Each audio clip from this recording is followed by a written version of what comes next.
అన్నీ కూడా list announce అయినట్టే. ఎప్పుడూ చూడని విధంగా సామాజిక న్యాయము అన్నది మాటల్లోనే కాదు, చేతల్లో కూడా చేసి చూపించాము అని చెప్పి చూపించగలిగాము దేవుడి దయతో అని కూడా చెప్పడానికి సంతోషపడతా ఉన్నా. ఎందుకనంటే ఏకంగా అసెంబ్లీలో చట్టమే చేశాం. 50% పదవులు ఖచ్చితంగా నా నా నా నా అని సంబోధిస్తూ ఎస్సీలకు, ఎస్టీలకు, బీసీలకు, మైనారిటీలకు ఖచ్చితంగా 50% అమలయ్యేలా ఏకంగా చట్టం చేసిన ప్రభుత్వం మనది.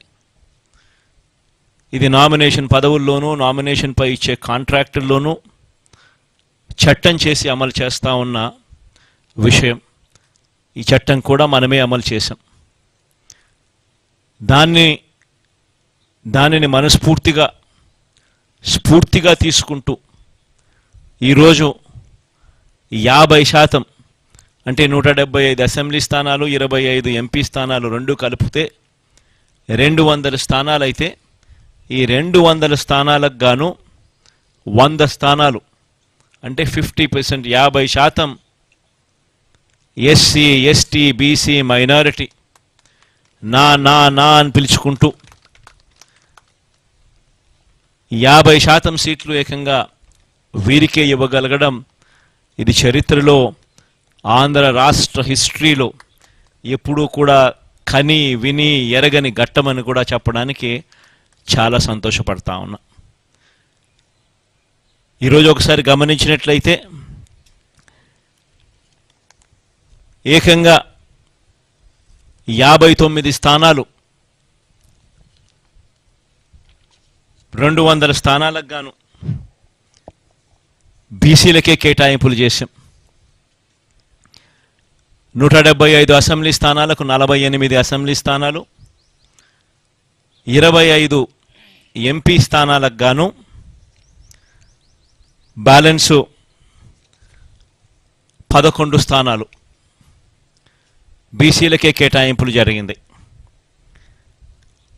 ఆడవాళ్లకు కూడా ఇంతకు ముందు కన్నా బెటర్గా చేశాం. కానీ ఇది కూడా నాకు ఇంకా సంతృప్తిని కలిగించడం లేదు.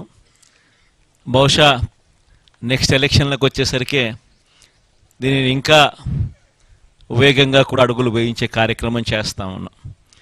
200 స్థానాలకు 24 స్థానాలంటే 12% అక్క చెల్లెమ్మలకు ఇవ్వగలిగాం. కానీ ఇది కూడా నాకు పూర్తిగా సంతృప్తిని కలిగించే అంశం కాకపోయినప్పటికీ కూడా బట్ లాస్ట్ టైం కన్నా బెటర్గా చేశాం. బహుశా మిగతా ఏ పార్టీ కన్నా కూడా బెటర్గానే ఉంటుందని అనుకుంటా ఉన్నాను. లాస్ట్ టైం 19 ఇస్తే ఈసారి 24 దాకా తీసుకొని పోగలిగాం. ఇది కూడా ఒక విశేషమని చెప్పాలి. కానీ నెక్స్ట్ ఎలక్షన్లకు వచ్చేసరికి ఇంకా దీన్ని ఖచ్చితంగా ముందుకు తీసుకొని ఇంకా పెద్ద సంఖ్యలో ఇంకా నెంబర్లు ఇచ్చే కార్యక్రమం ఖచ్చితంగా జరుగుతుందని కూడా చెప్తా ఉన్నా. ఈరోజు మనం రిలీజ్ చేసిన ఈ లిస్టులలో గమనించినట్లయితే ఏకంగా 77% మంది వీళ్ళు ఈ 200 మందిలో ఏకంగా 77% మంది గ్రాడ్యుయేట్స్, ఆ పై చదువులు చదివిన వాళ్ళు. ఎమ్మెల్యేలకు సంబంధించి 175 మంది ఎమ్మెల్యేలకు గాను 75% గ్రాడ్యుయేట్స్, ఆ పై చదువులు చదవగలిగిన వాళ్ళు మనం ఎంపిక చేయగలిగాము అని కూడా చెప్పడానికి కూడా సంతోషపడతా ఉన్నా. మైనారిటీస్కి కూడా ఇంతకుముందు 5 స్థానాలు ఇస్తే ఇవాళ 7 స్థానాలతో మైనారిటీ సంఖ్యను కూడా బాగా పెంచగలిగినామని చెప్పడానికి కూడా సంతోషపడతా ఉన్నా. మొత్తం మీద 50% నా అని పిలుచుకుంటూ ఎస్సీ, ఎస్టీ, బీసీ, మైనారిటీలకు ఇవ్వడం అన్నది చరిత్రలో నిలిచిపోయే ఘట్టంగా మరొకసారి చెబుతూ